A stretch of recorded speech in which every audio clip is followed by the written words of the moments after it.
Hello സവാസ്, നമസ്കാരം. നമസ്കാരം. ഇന്ന് നമ്മൾ ചർച്ച ചെയ്യാൻ ഉദ്ദേശിക്കുന്നത്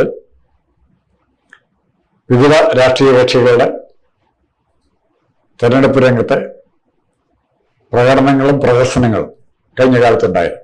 അതിലിപ്പോൾ കാര്യമായൊരു പഠനം നടത്തിയിരിക്കുന്നത് അല്ല നടത്തിക്കൊണ്ടിരിക്കുന്നു എന്ന് നമ്മളോട് പറയുന്നത് CPM ആണ്. CPM തെരഞ്ഞെടുപ്പിനെ കുറിച്ച് ചർച്ച ചെയ്യാനായിട്ട്, തോൽവിയെക്കുറിച്ച് ചർച്ച ചെയ്യാനായിട്ട് ദിവസങ്ങൾ ചെലവഴിക്കുമ്പോൾ 2 മണിക്കൂർ കൊണ്ടോ ചിലപ്പോൾ കോൺഗ്രസിന്റെ ചർച്ചയെല്ലാം തീരാറുമുണ്ട്.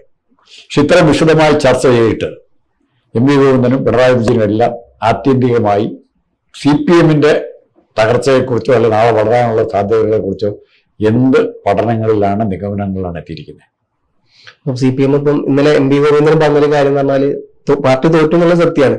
പക്ഷെ ഈ മനഃപൂർവ്വം പാർട്ടി ആരും തോൽപ്പിച്ചല്ല എന്നുള്ളതും, അതുകൊണ്ട് തന്നെ ആ സ്ഥാനാർത്ഥിത്വത്തിൽ നിന്ന് ഇപ്പം പാർട്ടി സെക്രട്ടറി എന്നുള്ള നിലയ്ക്ക് MV ഗോവിന്ദനോ പ്രതിപക്ഷ നേതാവ് എന്നുള്ള നിലക്ക് പിണറായി വിജയനെ മാറേണ്ട യാതൊരുവിധ ആവശ്യമില്ല എന്നാണ് അദ്ദേഹം പറയുന്നത്. അവരല്ലാണ്ട് മറ്റാരും അവിടെ സ്ഥലത്ത് ഇരിക്കാൻ യോഗ്യതയില്ല എന്നുള്ള കാര്യത്തിലൂടെ അദ്ദേഹം ചൂണ്ടി വെക്കുന്ന ദിവസമാണ്. അപ്പോൾ വളരെ കൃത്യമാണ്. അതിനുള്ളിൽ വേറെ നേതാക്കന്മാരില്ലാഞ്ഞിട്ടല്ല. ഇപ്പൊ P ജയരാജനെ പോലെ, അല്ലെങ്കിൽ എന്താ പറയാ, പല നേതാക്കളുണ്ട്. ശൈലജ ടീച്ചർ ഉണ്ട്, എന്താ പറയാ, P രാജീവ് ഉണ്ട്.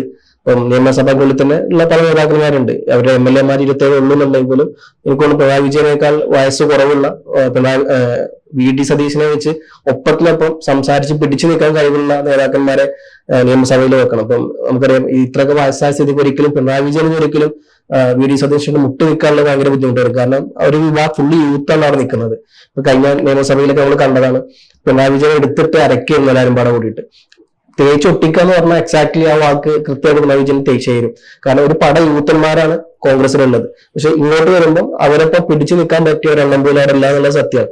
ഇത്രത്തോളം വയസ്സായ സ്ഥിതിക്ക് മൂപ്പരെ അവിടെ മാറ്റി നിർത്തിയിട്ട് പകരം വേറെ ആൾ വരികയാണെന്നുണ്ടെങ്കിൽ പകരമാവില്ല. എന്നിരുന്നാൽ പോലും ഉള്ളതിൽ ഭേദം എന്നുള്ള നിലക്ക് മറ്റു നേതാക്കന്മാരെ കൊണ്ടുപോയി വെച്ച് കഴിഞ്ഞാൽ ഇത്ര തന്നെ വലിയ ബുദ്ധിമുട്ടുണ്ടാവില്ല. അപ്പൊ എല്ലാ ചോറ് ഇങ്ങനെ ഓരോരാൾക്കും മനസ്സിലാവും എന്തുകൊണ്ട് ഇപ്രാവശ്യം പാർട്ടി തോറ്റു എന്നുള്ളത്. വളരെ കൃത്യമാണ്. പോലീസിന്റെ ദുരുപയോഗം ചെയ്തിട്ടും കറുത്ത വസ്ത്രം ഇട്ട് കഴിഞ്ഞാൽ അവരെ പിടിച്ച് ജയിലിലിടുന്നു. ഇത്തരത്തിലുള്ള ഒരു മോണോപോളിസ്റ്റിക്, എന്താ പറയുക, ഒരു ഏകാധിപത്യയുടെ സർവ്വ ലക്ഷണങ്ങൾ ഉൾക്കൊണ്ടിരുന്ന നേതാവായിരുന്നു പിണറായി വിജയൻ. അപ്പൊ സ്വാഭാവികമായിട്ടും ആ പാർട്ടി തോൽവിയുടെ ഉത്തരവാദിത്തം അദ്ദേഹത്തിലൂടെ പോകുന്നത് നമ്മൾ കണ്ടതാണ്. 41 വാഹനങ്ങൾ അകമ്പടി, അതേപോലെ മൊബൈൽ ജാമർ, അതേപോലെ കിലോമീറ്ററുകളോളം റോഡ് മൊത്തം ബ്ലോക്ക് ആക്കി ഇടുന്നു ഒരു മുഖ്യമന്ത്രിക്ക് പോകാൻ. അപ്പൊ ഇത്തരത്തിലുള്ള വൻ പ്രഹസനവും ഇതെല്ലാം കൊണ്ട് തന്നെയാണ് തോറ്റെന്നുള്ള എല്ലാവർക്കും അറിയാം. പിന്നെ പാർട്ടി സെക്രട്ടറി MV ഗോവിന്ദന്റെ വളരെ മര്യാദപൂർണ്ണമുള്ള ഭാഷകൾ, പിന്നെ അദ്ദേഹത്തിന്റെ സ്വന്തം കുടുംബത്തിൽ വരെ പറഞ്ഞു അദ്ദേഹത്തിന്റെ പിന്നെ കണ്ണാടി എടുത്ത് നോക്കുന്നത് നന്നായിരിക്കും എന്നുള്ളതും, അദ്ദേഹത്തിന്റെ പെരുമാറ്റം ശരിയല്ല എന്നുള്ളതും, ഉപയോഗിക്കുന്ന വാക്ക് ശരിയില്ല എന്നുള്ളതും, ഏറ്റവും അവസാനമായി പല പാർട്ടി നേതാക്കന്മാരും പറഞ്ഞത് അദ്ദേഹം പറയുന്നത് എന്താണെന്നുള്ളത് പാർട്ടി പ്രവർത്തകർക്ക് മനസ്സിലാവുന്നില്ല എന്നുള്ള കാര്യമാണ്. അദ്ദേഹം പല കടിച്ചാൽ പൊട്ടാത്ത പല വാക്കുകളും ഉപയോഗിക്കും. ഇപ്പം ആന്തർലീനികമായ അടിത്തട്ടിൽ എന്നൊക്കെ പറയുമ്പോൾ ആൾക്കാർക്ക് എന്താ പറയുന്നത് മനസ്സിലാവില്ല. പിന്നെ വീണ്ടും തിരിച്ചു ചോദിക്കണം, എന്തുകൊണ്ട് സഖാവ് നമ്മൾ വീണ്ടും തോറ്റു എന്ന് ചോദിച്ചാൽ അദ്ദേഹം അതിന് മറുപടി ഇല്ലാത്തൊരു തലത്തിലോട്ടാണ് പോകുന്നത്. അപ്പം ഇങ്ങനത്തെ സന്ദർഭത്തിലാണ് അദ്ദേഹം പറയുന്നത് പാർട്ടിയുടെ തോൽവിയുടെ ഉത്തരവാദിത്വം പിണറായി വിജയൻ MV ഗോവിന്ദനോ അല്ല, അതുകൊണ്ട് അവർ മാറുന്നില്ല എന്നുള്ള ഔദ്യോഗികമായി പ്രഖ്യാപിച്ചു കഴിഞ്ഞു. അപ്പൊ MV ഗോവിന്ദൻ തന്നെ ആയിരിക്കും പാർട്ടി സെക്രട്ടറി, പിണറായി വിജയൻ തന്നെ ആയിരിക്കും പ്രതിപക്ഷ നേതാവ്. ആ വിഷയത്തിൽ മാറ്റില്ല. പക്ഷെ ഈ കുറ്റം മൊത്തം പോകുന്നത് താഴെത്തട്ടിലോട്ടാണ്. ഏരിയ കമ്മിറ്റികളെ പിരിച്ചുവിടുന്നു, അതേപോലെ ഏരിയ കമ്മിറ്റി നേതാക്കന്മാരെ, ലോക്കൽ കമ്മിറ്റി നേതാക്കന്മാരെ, ഇവരൊക്കെ പിരിച്ചു വിട്ടുകൊണ്ടാണ് ഇപ്പോ ഈ ഒരു സമാധാനം കൂടി. എന്താ പറയാ, ഇവർക്കെതിരെ ആരൊക്കെയാണ് ഇപ്പോ ഈ മെയ് കളിക്കുന്നത്? ഇപ്പൊ നമ്മൾ പറഞ്ഞില്ലേ, ഈ പറഞ്ഞ പോലെ പാർട്ടി എന്തുകൊണ്ട് തോറ്റുണ്ടെന്ന് എല്ലാവരും തുറന്ന് പറയണമെന്നാ പറഞ്ഞത്. ആ തുറന്ന് പറഞ്ഞവരാണ് ഇപ്പോ ഓരോന്നാക്കി പുറത്താക്കിക്കൊണ്ടിരിക്കുന്നത്. ഈ സാറ് വിഷയത്തെ എങ്ങനെയാണ് കാണുന്നത്? രാജ്മോഹൻ സാർ എങ്ങനെയാണ് ഈ വിഷയത്തെ? ഞാൻ ഈ വിഷയത്തെ കാണുന്നത്, ഒന്നാമത്തെ കാര്യം മനുഷ്യന്റെ ഒരു അടിസ്ഥാന സ്വഭാവം, അറിഞ്ഞുകൊണ്ട് ചെയ്യുന്ന തെറ്റുകൾ, ബോധപൂർവ്വം ചെയ്യുന്ന തെറ്റുകൾ തിരുത്താൻ പ്രയാസം. ഇപ്പൊ സിഗരറ്റ് വലിക്കുന്ന എല്ലാവർക്കും അറിയാം തെറ്റാണെന്നറിയാം, മദ്യപിക്കുന്ന എല്ലാവർക്കും അറിയാം അത് കൂടുതലായ തെറ്റാണെന്ന്. അപ്പം ഈ അറിഞ്ഞുകൊണ്ട് തന്നെ ഇപ്പൊ ഇന്ന് കുടിക്കാൻ പോകുമ്പോൾ അല്ലെങ്കിൽ ഡിസംബർ 31 ജനുവരി 9 കുടിക്കുകയില്ല ഒന്നര. അപ്പൊ അങ്ങനെ ഒരു ദൃഢനിശ്ചയം എടുത്തുകൊണ്ട് പോയിട്ട് പോലും ആൾക്കാർ ആ തെറ്റുകളിലേക്ക് ആവർത്തിക്കുകയാണ്. താങ്കൾ തോന്നുന്നുണ്ടോ CPM ചെയ്യുന്നത് തെറ്റാണ്, അല്ല ഇത് ഇന്ന പ്രത്യാഘാതങ്ങൾ ഉണ്ടാകും എന്ന് അറിയത്തില്ലാത്തവരായിരുന്നോ പിണറായി വിജയനും MV ഗോവിന്ദനും?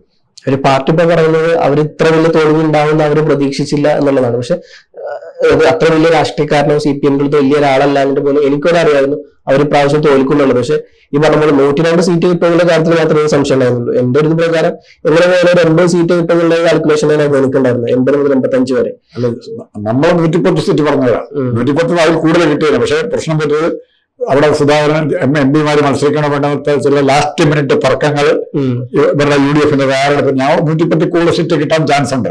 നമ്മൾ നോക്കുമ്പോൾ അടുത്ത വർഷത്തിന് ജയിക്കാൻ പറ്റുന്ന ഒരു സീറ്റ് പോലും ഇല്ല. നമ്മൾ ജയിക്കുന്ന കണക്ക് കൂട്ടിയിരിക്കുന്നത് പയ്യന്നൂരൊക്കെ ജയിക്കുന്നതാണ് കൂടെ. അവിടെ പോലും തോക്കാൻ 7 സീറ്റാ തോക്കാൻ പാടില്ലാത്തത്. അപ്പൊ ഇവരെ സംഭവിച്ചതുകൊണ്ടാണ് ഇവർ കാണാതെ ഒരു പ്രശ്നമുണ്ട്. ഇവര് കോൺഗ്രസിനോട് UDF അല്ല ഫൈറ്റ് ചെയ്തത്. ഇടതുപക്ഷത്തിനെതിരായി നിൽക്കുന്ന ഒരു പൊതുവികാരം, അത് മർജ് ചെയ്യാനായിട്ട് ആ വികാരത്തെ ഉൾക്കൊള്ളാൻ പറ്റുന്ന അല്ലെങ്കിൽ ഉൾക്കൊള്ളുന്ന രീതിയിൽ ഒരു ലീഡർഷിപ്പ് കുറച്ചെങ്കിലും കൊടുക്കാൻ VD സതീശൻ പറ്റി. ഒരു കോൺഗ്രസ്സുകാർ മാത്രമല്ല, അച്യുതാനന്ദന് ആ ഗ്ലാമർ ഉണ്ടായിരുന്നു. അച്യുതാനന്ദന് കുറെ വോട്ടുകളെ, നിഷ്പക്ഷ വോട്ടുകളെ ആകർഷിക്കാൻ പറ്റുമായിരുന്നു. കരുണാകരനെ പറ്റുമായിരുന്നു. ഇന്ദിരാഗാന്ധിയുടെ കാലത്തിൽ വോട്ട് ആകർഷിക്കാൻ പറ്റുമായിരുന്നു. സതീശൻ ആ രീതിയിൽ ഒരു പേഴ്സണാലിറ്റി ആയിട്ട് വളർന്നു എന്നുള്ള വിവരം, സതീശന്റെ വളർച്ചയുടെ മാഗ്നിറ്റ്യൂഡ് തിരിച്ചറിയാൻ ഇവർക്ക് പരാജയപ്പെട്ടു. ഇവര് രമേശ് ചെന്നിത്തലയെ വെച്ചും KC വേണുഗോപാലിനെ വെച്ചും ആ രീതിയിലാണ് സതീശനെ മെഷർ ചെയ്തത്. സതീശൻ ആ ലൈനിൽ, ആ ട്രാക്കിലല്ല പോയത്. ഇവര് റെയിൽവേ ട്രാക്കിൽ 2 ട്രാക്കിൽ മുഴുവൻ ട്രെയിൻ വരുമ്പോൾ ഇവര് നേരെ ട്രെയിൻ വരുന്ന ട്രാക്കിൽ കയറുന്നു. അത് സതീശനാണ് വന്നിരുന്നത്. KC വേണുഗോപാൽ അന്ന് ചേർത്തിരിക്കുന്നത് രമേശന്. പക്ഷെ ആ തകർച്ച ഇതിൽ നിന്നും രക്ഷപ്പെടാൻ ഇപ്പൊ കഴിഞ്ഞ 2 തെരഞ്ഞെടുപ്പിലും ആവശ്യമില്ലാത്ത കാര്യങ്ങൾ ആണ് പറഞ്ഞിരുന്നത്. ഒന്നീ സ്വപ്ന സുരേഷ്, സരിത, ഇങ്ങനെയുള്ള സാരിത്തുമ്പയിലാണ് കേരള രാഷ്ട്രീയം കറങ്ങിയിരുന്നത്. പക്ഷെ ഈ പ്രാവശ്യം ഒരു പുതിയ ഡയമെൻഷൻ കൊടുക്കാൻ സതീശന് കുറച്ചെങ്കിലും സാധിച്ചു. മുഴുവൻ പറ്റി നമുക്ക് പറയണ്ട. അത് ഇവിടുത്തെ ചെറുപ്പക്കാർ, ജെൻസി തലമുറ അതിനെയാണ് അക്സെപ്റ്റ് ചെയ്തത്. പിണറായി വിജയനെ തിരസ്കരിക്കാൻ അവർ എപ്പോ വേണ ചവിട്ടി താഴെ മുക്കിയിരിക്കുകയാണ്. പക്ഷെ അത് മനസ്സിലാക്കിക്കൊണ്ട് തന്നെയാണ് കമ്മ്യൂണിസ്റ്റ് പാർട്ടി പലരും നിശബ്ദമായി വളരെ പെട്ടെന്ന്, എത്ര പെട്ടെന്ന് കണ്ണൂരുണ്ടായില്ലേ, TK ഒന്നും പോകുന്നില്ലേ, കുഞ്ഞികൃഷ്ണൻ പോകുന്നില്ലേ, കൊട്ടാരക്കര ഐഷാപ്പറ്റി പോകുന്നില്ല, അങ്ങനെ സുധാകരൻ പോകുന്നില്ലേ. അപ്പം കമ്മ്യൂണിസ്റ്റ് പാർട്ടിക്ക് അകത്ത് ഇവരൊക്കെ അഭിപ്രായം പറയാതെ പോകുന്നവരൊന്നുമല്ല, പറയാൻ ശ്രമിച്ച് പരാജയപ്പെട്ടിട്ട് പോകുന്നവരാണ്.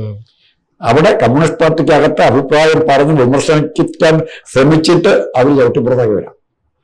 അപ്പൊ അവർക്ക് ആ പകയുണ്ട്. അവരുടെ നിലപാടിനെയാണ് കേരളത്തിലെ ഇടതുപക്ഷ അനുഭാവികൾ, പ്രവർത്തകരെന്ന് പറഞ്ഞാൽ ഇടതുപക്ഷ അനുഭാവികൾ അംഗീകരിച്ചത്. പാർട്ടി അണികളുണ്ട്, ഇപ്പോൾ എല്ലാ പാർട്ടിക്കും കാണും. കോൺഗ്രസ് അത്ര തോക്കുമ്പോഴും 10-15% 10-20% വോട്ട് കേരളത്തിൽ കിട്ടാറുണ്ട്. ദയനീയമായിട്ട് തോക്കും. 67 പോലും കിട്ടിയിട്ടുണ്ട്, ഒപ്പം കിട്ടിയിട്ടുണ്ട്. ഏറ്റവും ദയനീയ 1967 9 സീറ്റ് കോൺഗ്രസിന്. അന്ന് പോലും കോൺഗ്രസിന് വോട്ട് കിട്ടിയിട്ടുണ്ട്. ജനങ്ങളുണ്ട് വേറെ.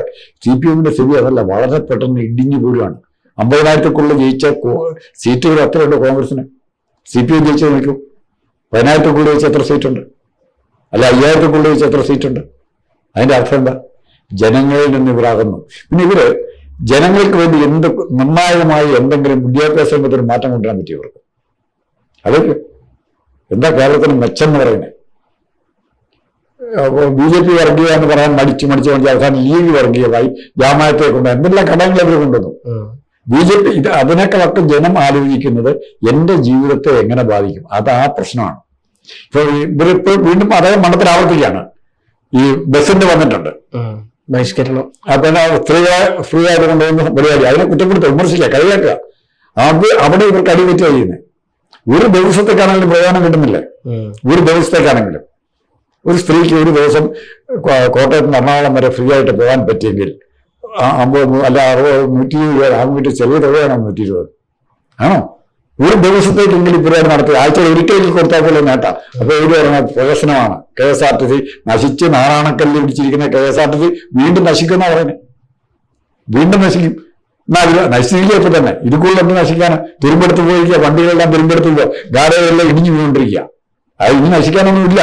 ഇനി ഇവിടെ നിന്ന് വേണം. അത് KSRTCയുടെ പോലും പുനരുദ്ധാരണം തുടങ്ങാൻ ഇവിടെ നിന്ന് വേണം.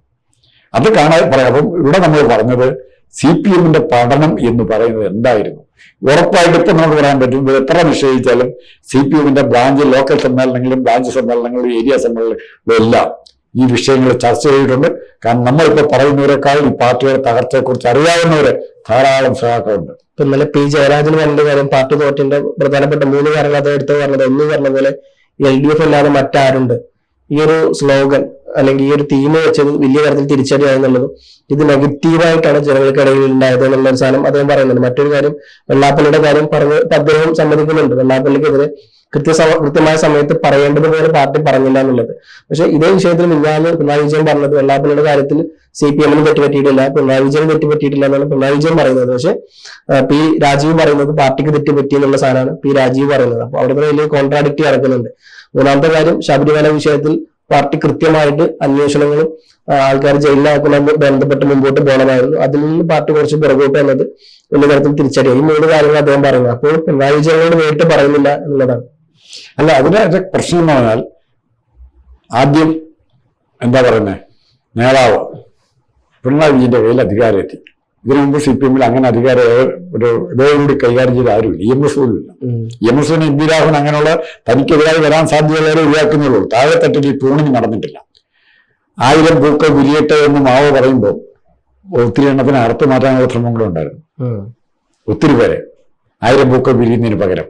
അപ്പൊ ഇത് കഴിഞ്ഞ് മുമ്പോട്ട് പോകാൻ ശ്രമിക്കുമ്പോൾ CPMന് മുമ്പോട്ട് പോകാൻ ആഗ്രഹമുണ്ടോ ഇല്ലയോ, അതാണ് ഏറ്റവും വലിയ പ്രശ്നം. ഫണ്ടമെന്റലായിട്ടുള്ള എന്താണ് അവർ ചർച്ച ചെയ്യുന്നത് ആദ്യം പറയേണ്ടത് ജനങ്ങളോടാണ് പറയേണ്ടത്. CPMന്റെ അണികൾ മാത്രമല്ല, പുറത്ത് അടുത്ത പക്ഷത്തെ സ്നേഹിക്കുന്ന ഒത്തിരി ആൾക്കാരുണ്ട്. അവർക്ക് ഇവരുടെ ദേശാഭിമാനിയിലെ വ്യാഖ്യാനോ കൈരളി ചാനലിൽ വരുന്ന വ്യാഖ്യാനോ അല്ല അവർക്ക് പ്രധാനം. അവർക്ക് പ്രധാനം അവരനുഭവിക്കുന്ന പാർട്ടിയെക്കുറിച്ച് അവർ മനസ്സിലാക്കുന്ന, നേരിട്ട് മനസ്സിലാക്കുന്ന സത്യങ്ങളുണ്ട്. ആ സത്യങ്ങളെ മറികടക്കാൻ പറ്റുമോ? പറ്റേണ്ടതല്ലേ? ഇപ്പൊ വൈകുന്നതാണ് ഇപ്പൊ പാർട്ടിയെ സസ്പെൻഡ് ചെയ്യുക. അന്ന് സസ്പെൻഡ് ചെയ്യാൻ പറ്റാത്തതുകൊണ്ടാ. തുടക്കത്തിലേ ചെയ്യണമായിരുന്നു, എന്നാൽ ഇത്രയും തിരിച്ചടി ഉണ്ടാവില്ലായിരുന്നു.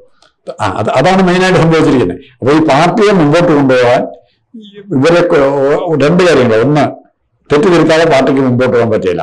തെറ്റേറെന്ന് ആദ്യം കണ്ടുപിടിച്ചിട്ടുണ്ട് അവര്. പക്ഷെ അത് നമ്മളോട് പറയുന്നില്ല.